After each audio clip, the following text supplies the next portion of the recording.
It's Carl with a K. Let's talk about Hollywood.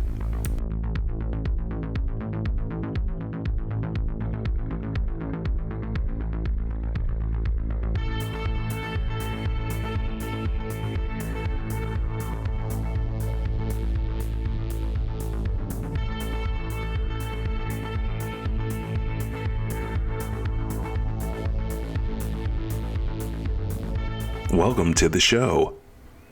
Hi everybody, this is Carl Gibson. Welcome to episode 32 of the Let's Talk About Hollywood podcast.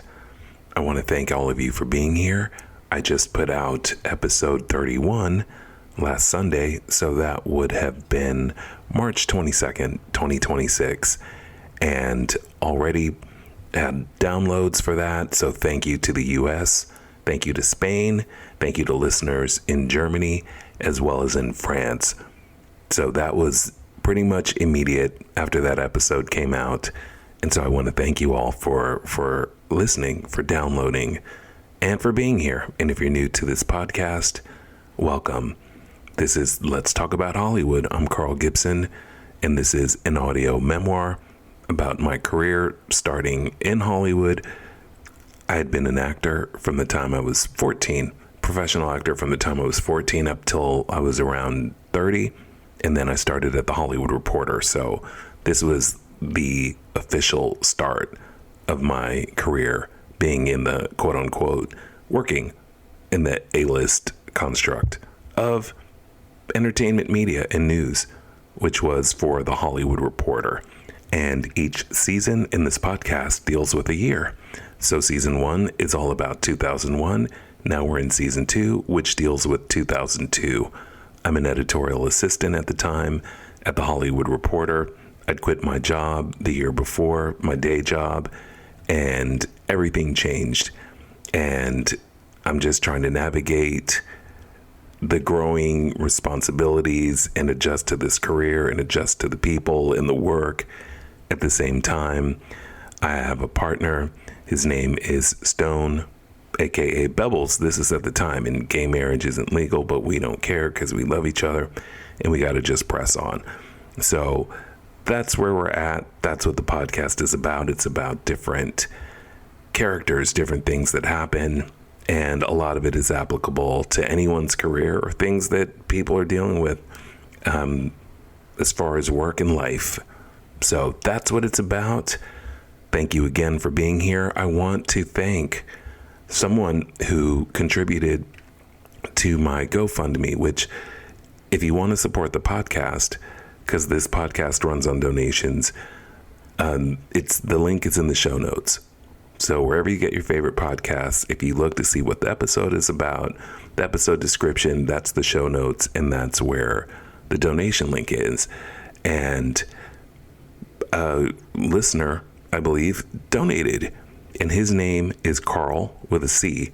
Carl B is his last name initial.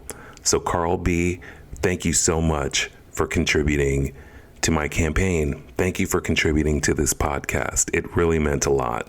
This was Sunday, and so I just want to thank him. As I tell everyone, if you ever feel so moved to contribute, I will thank you on this podcast. You're the reason that helps it to remain free, because this is always going to remain free. So thank you, Carl, and it means a lot. Carl with a C. Carls are cool. Thank you, thank you, thank you. Now, this episode that we're about to get into, this is episode 32. This is the summer of 2002, and this is really just kind of like a slice of life.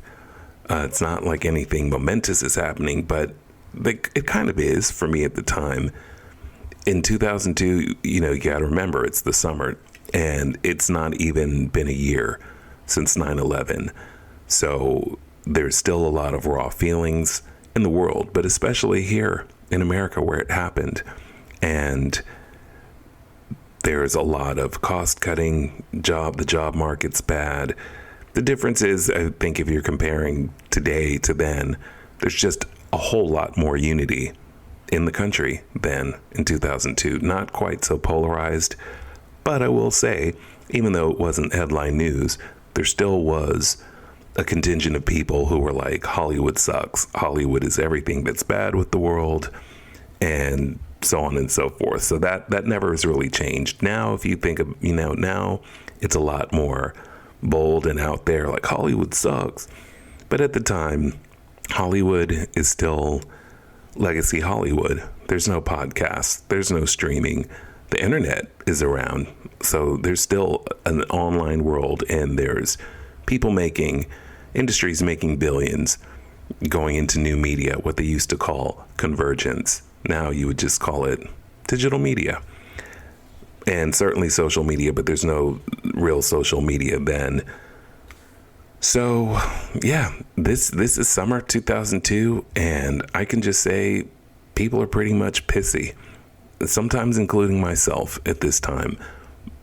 I'm trying to move into a new apartment, and I do with Bebbles. It's the apartment that I just moved out of last year in 2025 to come here to Tampa Bay, Florida, the Tampa Bay area. I keep doing that. The Tampa Bay area in Tampa, Florida. I left that apartment, but it's one that Bebbles and I moved into in 2002. And that was really for us to have our own fresh start. Not my old apartment, like our new apartment. And it's taken a lot of money, and it's a rush, and I'm working, and I've only been at the Hollywood Reporter not even a year officially. And so that's where it starts. And this episode is called Summertime Madness. Thursday, July 17th, 2002. My co-editorial assistant is very nice, and we help each other covering the newsroom. Stone met her at an agency party on Hollywood and Vine a couple of weeks ago and told her she looked just like Angelina Jolie. He thinks she's beautiful, and she is. Stone did get a job. He got a permanent job in Woodland Hills. He nailed it in a second interview. He was so elated, and he thanked me for believing in him and started crying quietly. Stone is not a crier, so I was very touched. I always told him that his skills had not faded. I knew he was like me, somewhat, living in a vacuum. I'm around Hollywood hypes all the time, so I never don't believe in Stone. We've had our moments, but this and the move will make a world of difference. Stone loves to work and has been leaving up to 2 hours early for these last 2 days of interviews. When my mom visited, Stone would kiss her in the morning and say goodbye. I remember him calling us at Universal Studios once, and Mom said, "Stone sure likes to work. He loves his job." I got into work today at the newsroom, and everyone was at a mandatory town hall company meeting headed by one of the bigwigs from New York, the same one who lied about my raise. I did not go. For what? I covered the phones with my editorial co-assistant. Everyone thought I was badass for skipping the town hall, but I don't need to be fed lies. A crew editor later came over to my desk and asked me to change the water cooler bottle. "Not in this outfit. Call plant operations," I said. I was in a suede vest and dress clothes, while he's dressed in jeans and a cheap pullover like a kids program character. All the shit I do, and that's all I can contribute, is change the water cooler bottle. Everyone was shocked he even asked. A business reporter ended up doing it instead. Thursday, July 18th, 2002. I hadn't even sat down in the newsroom today to help steer this media monolith called the Hollywood Reporter when I got an Emmy research task to compile the total Emmy nominations and wins for all the actors and actress nominees. I went over my finished product many times, and it was nerve-wracking because can you imagine the venom from the town if I made a mistake? I was tallying names like Tyne Daly and Stockard Channing, so I proofed the hell out of my project. I received effusive thanks from the TV editor and the art director for tomorrow's story. A lot of times in the newsroom, there's not a lot of thanks for the editorial assistant desks. The reporters and editors are so hyper-focused on their beats that most of them have no idea that we help get them stories, deal with their contacts and their sources, plus we keep the office as smooth as it is. I'm feeling better than I did last night after learning of my former friend Luciano's death. He really was a life force prior to the drugs and the booze taking over his life. Luciano was a really warm guy and very nice to me when I was 27 years old and trying to figure out Hollywood. I just felt so stunned, thinking, wrongly, that he's been alive for all these years. It's going to be a painful loss. One more day until my 130-hour last 2 weeks of work are a memory. I'm not meant for these 6-day Hollywood weeks. They're like dog years. Monday, July 22nd, 2002. I talked to my realtor yesterday, and he said that even though there were a lot of bids, Stone and I will get the apartment. It will be ready after August 10th, when the current tenants move out. Stone started his new job today. The role is one he's trained for years, and there's room for advancement in upper management, which is also his forte. He was more than ready for it and woke up before the alarm went off. I'm just glad his career is back with this new opportunity. My co-editorial assistant is off work today, and I've been working by myself. One of our managers came over and said something about the faxes, and I said, semi-curtly, that I'm sure there are faxes that need to be sorted. I politely reminded her that while she's been on vacation for 3 weeks, me and the other editorial assistant have not been able to call in sick, and we've kept this office running like greased lightning. She remembered I've worked 2 6-day weeks and said she's back now. It'll all be all right. No big deal. But don't tell me about faxes is what I'm thinking, okay? The motherfucking faxes come all day. I have 2 machines as big as TVs on my desk. You can't miss them. Nigel, my best friend, annoyed me a bit today. Not on purpose, but he got a little silly and, yes, annoyed me. He left me a lot of voicemails over the weekend. I was busy packing and taking care of moving matters, so I didn't get to them. Until I did. Okay, so there's this guy named Evan King, and I believe he's trying to hook up with Nigel, which leads into this slight annoyance. Here's the backstory. So about a month or so ago, Nigel and I went to the Biggie and Tupac screening, and afterward we stopped for a drink at this bar in West Hollywood. It's a mostly industry hangout, and a lot of older men that work there, so it's called, quote, the Troll Coast. It's right next to the theater I did 20 Questions at, a play that ran for 6 months at the Tambourine Theater and the West Coast Playhouse on Santa Monica Boulevard. Nigel and I pop into this bar if we're in the neighborhood because that's where we used to always go when I was done with my shows. So that's the night that we saw Evan King. Evan is a burly, somewhat misshapen guy with a full beard and a mustache, and he's not at all attractive. Nigel told me he was going to ignore Evan, said that he had met him one night when he went to the bar by himself, and that Evan's breath smelled like an aquarium, which led Nigel to fear what the rest of him would smell like. He said that Evan, who is probably in his late 30s, early 40s, works as a clothing designer for Augustus Meep, the obnoxious comedian, who doesn't like me, and the feeling is mutual. So Evan works on Augustus's clothes. Nigel said that Evan admires his looks, and Evan said that even though he's married, he'd like to take Nigel to dinner. Nigel said that Evan pretty much said that his marriage is a sham, but that he and Nigel could go out and kick it. Evan also said he'd love to put Nigel in a fashion show. The problem Nigel had was the guy's breath and his look, because he's not Nigel's type in the slightest. And the fact that Evan is married made it all seem messy to Nigel. Smart. My advice to Nigel at the time was to decide very carefully if he felt like even bothering with Evan. I know that it's almost like some fashion designers will expect you to take them to bed in exchange for a tailor-made outfit. Some of them tend to be plain Janes or James who just want nice companion on their arm. Total trophy mongers. Like, look what I got. Not all, but some. I told Nigel if he didn't want to go to dinner or be Evan's social friend, then leave him alone. Otherwise, if he just wanted to go out or have fun without expectations, that he should just make that clear to Evan. Nigel agreed and said he was going to not talk to Evan that night. Well, while we were out, a man came over in his 40s and introduced himself and said he was Jewish and said, "Wow, you've got cool hair.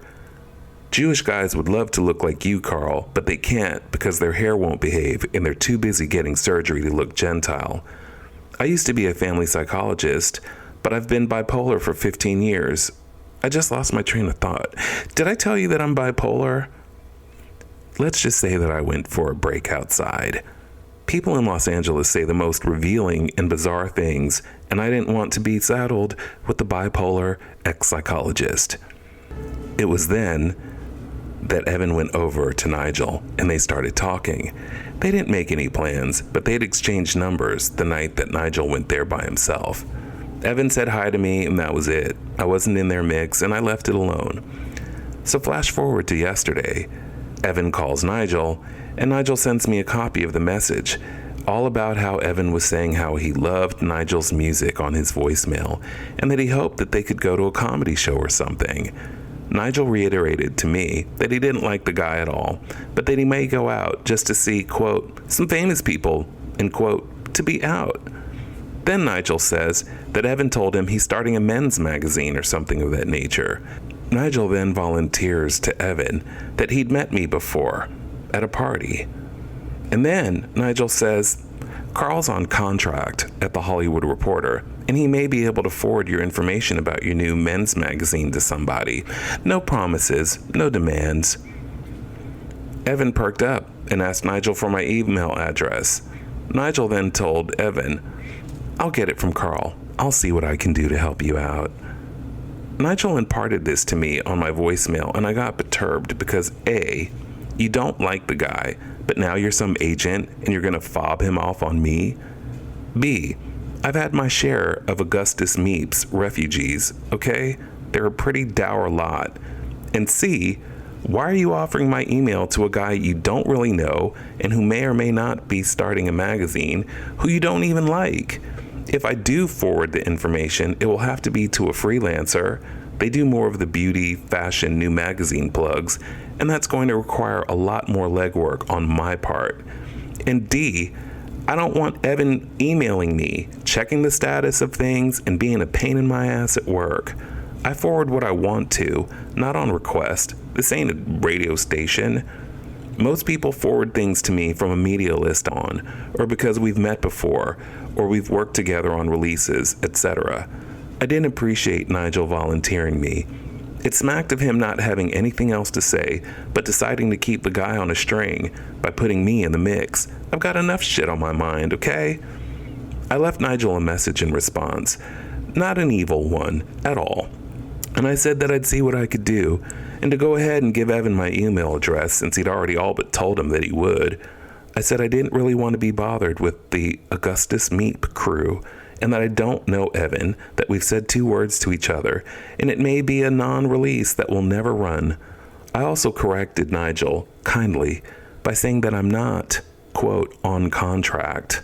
I'm a full-time employee with the Hollywood Reporter. I'm sure I was a little tired sounding because I am tired, and I'm working alone today. Nigel left me a response, a voicemail, saying, Carl, ooh, you're funny. You are funny the way you said everything you said. It was just funny. You would have to hear yourself. Yeah, I didn't tell him you could do anything definitely. I just told him I'd see what I could do, that I knew you, and you might be able to help him. I really shouldn't have said anything. That's what I should have done. Just not said anything. I left Nigel a message in response, which he still hasn't responded to, by the way, which is fine. And I told Nigel, I wasn't being funny. I wasn't trying to be even remotely funny. So I don't know what you found funny about what I said. I'll do what I can, and I'll transfer it on if it's well done and professional. If it's not, then I can't. And maybe you shouldn't have said anything, considering you don't even like him, and there was no reason for you to help him at this point. Give him my email address at work, and that should do it. End of message. So Nigel must be lonely, keeping the guy on the phone on his ideas of what he could do. I think Nigel needs to calm down and decide what he's doing and keep his agenting abilities to himself. He's the one who's a star employee at his day job. That he can do. I just think Nigel was bizarre to try to get this dude all in my video. See what I was saying about Nigel staying single? Why did he even go on with this dude? He doesn't even need to be a starfucker like that. My job is hard enough, and Nigel is a great event buddy, but he doesn't have to do the work or the follow-ups. I think he got a little fast today. I'm not mad at him, but I think I'll let this week pass without talking to him. It took a lot of restraint to ignore his little snarky, "You're so funny, Carl" message. He tried to get a little jazzy with Big Papa K. It's all about less stress, so he can chill for a week. Nigel will probably calm down. He's not one to keep a silent stretch going. Why is he even talking to this guy? August 1st, 2002, Thursday. It's my Friday here at work, and it's the first day of August. I am so ready for the changes ahead. It's been a year of Richter scale highs and lows. I am so blessed that my sister was my angel and helped make this move possible. The realtor turned out to be a terrific ally. This is going to be terrific. Stone is doing well. He's very thankful, and he knows how hard we've both worked. But it's very easy for Stone to forget this when we start talking about things we have to do or buy. Stone gets very bossy about things or starts talking from this selfish place, and it's wearing on me more and more these days. Last night, for example, we were chilling out and talking, and Stone decides we need to go to a big store in the San Fernando Valley and shop. The store is near their job, and it's a 3-hour round-trip commute. Stone added, "So you can see what I go through." My response was I would go to the store if I felt like it, but Stone was insisting that I would go.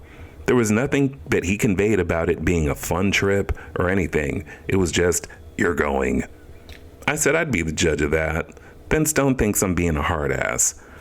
I said, why do I want a 3-hour round trip commute on my day off to go to a store near your job?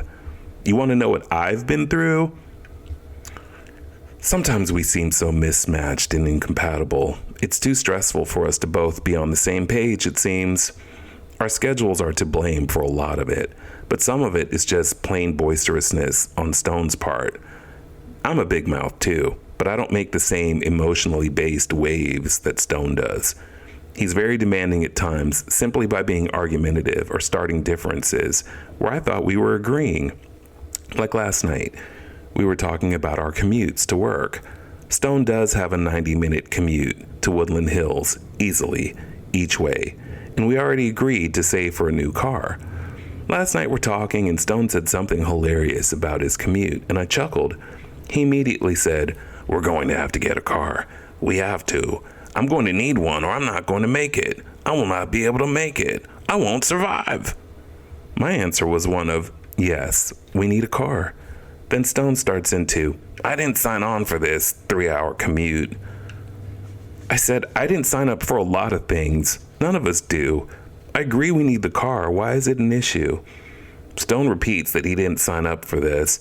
And I said, no one's making you do that commute. I'm not asking you to sign on for anything. You don't want to work there? Don't work there. Of course, by that time, it's Stone's opinion that I have gone beyond the argument, and I'm wondering why our night is ruined by a pointless argument. That negative attention thing, I have no use for it. Stone just needs to understand I'm fucking tired, or else Stone will have to find out the hard way. It's a Thursday morning here in hazy Hollywood. I switched with my coworker today. I'm dressed to the nines. In my own humble opinion, I must say. I've been doing so much lately and ripping around and running around, I've only dressed up here and there maybe 4 or 5 times in the last month. I haven't had the luxury or the desire for the maintenance to keep up business casual in the newsroom. Stone was telling me the other day that when I wear dress clothes, I, quote, become another person in a good way, and that I should sport that look more. Stone said that I always make sure their wardrobe is bolstered and that we have $200 plus extra dollars to take me clothes shopping this weekend. I thought that was nice of him to suggest. We're going into Hollywood on Saturday and get some outfits. The only caveat Stone has is no jeans. Stone is tired of me wearing jeans to work. Of course, jeans are practical in my work environment and no one looks at me differently, but I see the point. Today I have a new dress shirt on that I hadn't worn yet, and a tie that my mom gave me 4 years ago that is still so classic and nice. I have on slacks and dress shoes and a vest, and all people keep asking me is if I have a meeting or a job interview. One of the tech reporters cracked, "Going to court?" I'm not milking the fashion sense. I'm just sitting at my desk writing. I know that when I get home, Stone will be so surprised and glad that I put in the time today to be sharp. He didn't see this outfit today. He'd already gone to work. He dresses smart every day. I do not. It's a new month, and I'll be moving, and I want to reflect it. Stone calls what we've been through this summer, quote, robbery and madness. It's almost over. I cannot wait. It is such a come down going home and knowing that the apartment is so close, but yet still a week or two away. It's so nice for everything to be going right this time. My sister was one of our angels on this project with this move, and I'm just so touched and profusely thankful. It's been so intense. Me and my sister, we're going to have so much fun when we go on the road to Vegas, not far from now. Just a great time ahead. All right. That is the end of that journal entry, and now it's time for the recap. Well, as I said in the beginning, everybody's pissy in this past entry, like myself included. Nigel's tripping, work is busy, and, I'm trying to do like a ton of stuff, like behind the scenes and with this crazy ass schedule. So I was doing the best I could. But yeah, as far as Nigel, Nigel, that guy that he liked, Evan, I don't ever remember Evan's fashion line coming out. I don't remember his magazine launching clearly. I don't think it ever happened. And I'm pretty sure that Nigel dropped it. And I think my issue with Nigel was that he didn't like the guy, but was trying to be like a wheeler dealer. Carl's on contract with the Hollywood Reporter, which was crazy. It's like, I don't know if he was watching Sex and the City, and I don't know what the fuck he was what he was talking about. But then, getting all pissy with me. "Oh, you're funny, Carl." I'm like, funny hell. Dude, you're creating work for me, and anytime someone starts kind of even floating that out there, you can just end up with a situation where someone's calling you all the time. When's it going to run? And all these things are based on editorial discretion. So it's not like I was going to run it just because, or ask someone to run it because I was an editorial assistant. I would have had to pitch it. And so I'm not going to pitch someone I didn't know. And especially someone that I thought was flaky and weird. But anyway, that's what that was about.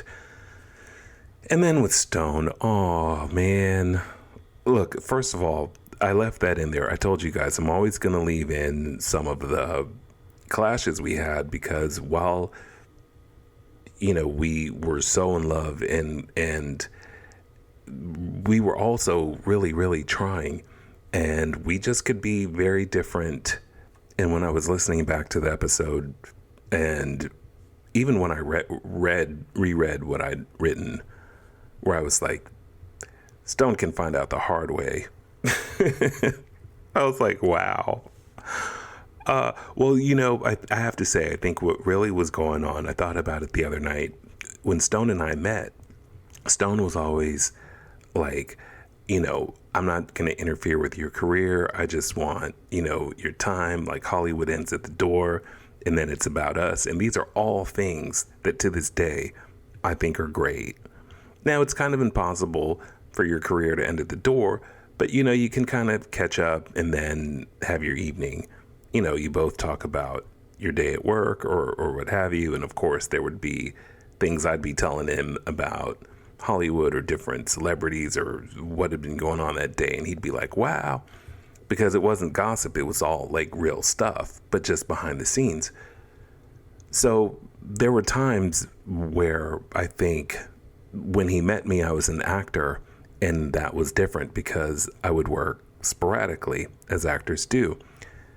Now, working at the Hollywood Reporter, it was every day, and it was not even a lifestyle. It was just it was just constant. It was all the time. It was a different set of demands. and it was always busy. And I think that a lot of times that kind of freaked him out. And so even though I was completely there for him and supportive of him and vice versa, I think there were just times where he's like, we're going to go shopping near my job and you can see what it's like. And I'm thinking, I already know what it's like. And by the way, we had 2 cars. One was a Dodge Daytona, and it had a stripped gear shift and it needed an oxygen sensor. So I know he didn't take that one, but we had a minivan. And so he took the minivan every day, but the commute really got to him. And so, yeah, I think there were times his anxiety would get the best of him. And sometimes I think just in arguing with me, it was like, okay, Carl's still here. He still cares. Because you can hear me clapping back. And I'm not saying that, everything I say to him is right. Like I said, I say it in the journals. I'm a big mouth with him, but not as emo, where he could be like, wah. So yeah, I think a lot of it was just sometimes, that was his way of checking in with me. And I was not snotty about his job, by the way, because it sounds like it. Like, why do I want to go to a shopping, to a 3-hour round trip shopping trip near your job? Listen, I went to all of his office parties. I danced with him on the Queen Mary at his jobs, Christmas parties. I went to everything. So I'm just saying, I absolutely was supportive of him, and he was very supportive of me. And I can honestly say his ideas about me dressing up more and really having like this whole new image for season 2 at the Hollywood Reporter absolutely worked.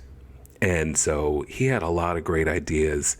I think, again, it was our schedules. And when I look back on it, of course, I have regrets because some of this we should have just shut down. I just feel like grab that man and take a nap. Grab that man and cuddle. Grab that man and shut down the house and, get to making things happen. That's what I say when I look back on it. Oh, Bebbles. Well, anyway, that he's, again, he's always going to be figure into these journals. Of course, he was huge. And our move is about to happen. My sister helped so much. There was so much behind the scenes that were going on. So there's going to be a lot more to come, especially with the Hollywood Reporter. I'm about to be starting season 2 there officially, and there will be more to share. And 7 seasons later, when that's over, there will be more to share after that to the present day.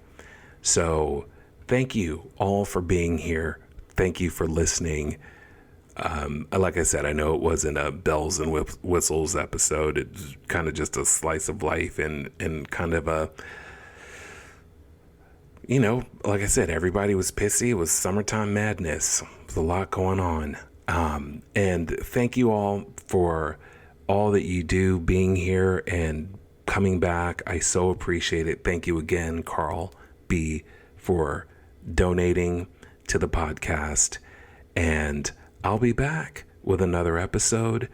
In the meantime, if you all want to know how you can contribute to the podcast, you can check your show notes. So the show notes of this episode or any other episode, or you can go to www.letstalkabouthollywood.com/support. If you want to reach out to me, if there's anything you want to share, then please do.